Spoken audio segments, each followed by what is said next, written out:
कि क्या आपके अंदर में खतरा लेने की ताकत है? लड़ेगा कोई नहीं इससे, लेकिन जो ब्लिंक करेगा पहले वो हार जाएगा।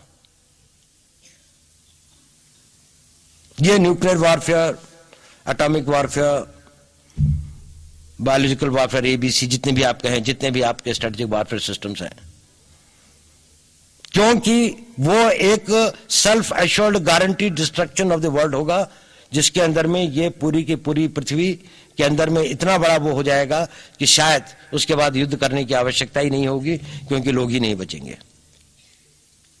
लेकिन उसकी ब्लैकमेलिंग पावर बहुत ज्यादा है, और इस ब्लैकमेलिंग पावर में वही लोग विजयी होंगे जो ये कहेंगे हम अपने राष्ट्र के लिए, उसके लिए सब कुछ लुटाने के लिए तैयार हैं। होता है न्यूक्लियर वॉर तो होने दो।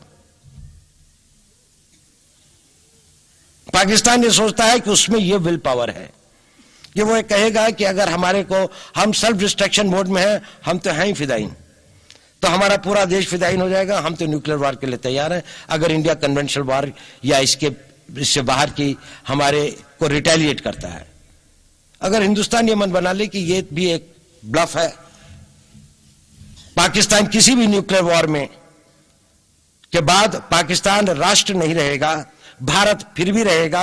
अगर कुछ नुकसान हुआ भी तो जितने बचेंगे वो फिर भी इतने काफी होंगे कि दुनिया के ऊपर में अपनी उसको ले जा सकते हैं।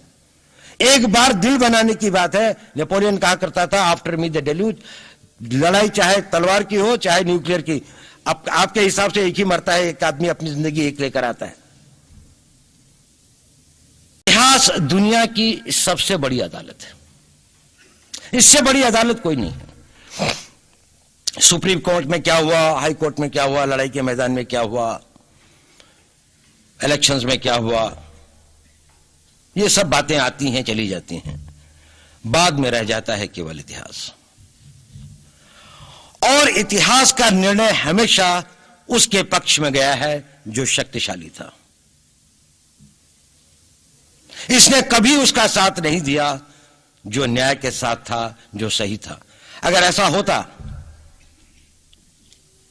तो दिल्ली में बाबर रोड होती है, बाबर रोड है लेकिन राणा सांगा रोड नहीं है, क्योंकि बाबर आया, विजयी हुआ, राणा सांगा हार गया।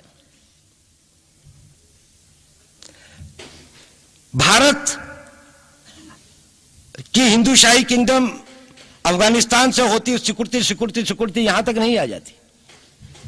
हमने किसी पर आक्रमण नहीं किया, हमने किसी के जीवन मूल्यों को नष्ट नहीं किया, हमने किसी के धर्म ग्रंथों को और धर्म स्थानों को नष्ट नहीं किया। शायद हम न्याय संगत थे, शायद सत्य भी हमारे पक्ष में था, लेकिन शक्ति हमारे साथ नहीं थी। इसलिए इतिहास ने हमें उसकी सजा दी। इतिहास ने हमेशा उनको सजा दी जिन्होंने विचारों को कर्म से और न्याय को शक्ति से अधिक महत्व दिया। अब मैं ये नहीं कह रहा हूं कि उसकी तिलांजलि कर देनी चाहिए, ये नहीं है कि न्याय का अपना महत्व नहीं है, लेकिन यदि कॉन्फ्लिक्ट ऑफ इंटरेस्ट हो तो शक्तिशाली बनना ज्यादा आवश्यक है। भारत धर्मगुरु भी तभी बनेगा जब एक शक्तिशाली भारत का निर्माण होगा। जिन लोगों ने भारत के ऊपर आक्रमण किया, भारत के ऊपर राज किया, इस प्रकार से राज किया कि राज करते वक्त, जाते वक्त अपने गुलामों से कह दिया कि तुम राज कर लो, हम तो जा रहे हैं, तो यहां पर गुलाम वंश भी बन गया। अगर हम लड़ाई के वॉरफेयर के उसूलों से देखें कि किसी भी राष्ट्र की जो कॉम्प्रिहेंसिव स्टेट पावर होती है, किन चीजों से वो लड़ाई लड़ता है, जिसको हम कहते हैं कि ये शक्तिशाली है, दूसरा शक्तिशाली नहीं है, क्या वो अवयव होते हैं उसके, क्या घटक होते हैं उसके।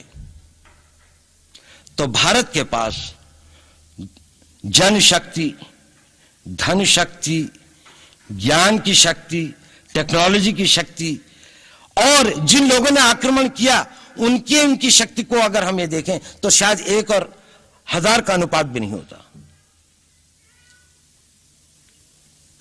लेकिन उसके बाद भी हम वो नहीं कर पाए। और ये प्रश्न भी किसी ने पूछा, उस पर मैं आऊंगा बाद में। निवेदिता जी ने उसका बहुत अधिक उत्तर दिया, बहुत अच्छा उत्तर दिया था कि क्या कारण है, किसके कारण भी हम लोग इस लड़ाई में इतिहास ने हमारा साथ या हमारे पक्ष में न्याय नहीं दिया। क्या कारण है कि कश्मीर में हम लड़ रहे हैं, जिन्होंने हमारे ऊपर आक्रमण हो रहा है, हमारे ऊपर बाहर से लोग आकर वायलेशन हमारे बॉर्डर का करते हैं,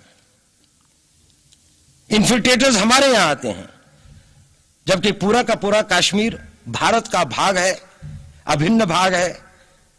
कानून के अनुसार वहां के राजा ने यह हस्ताक्षर किए, हमें दिया।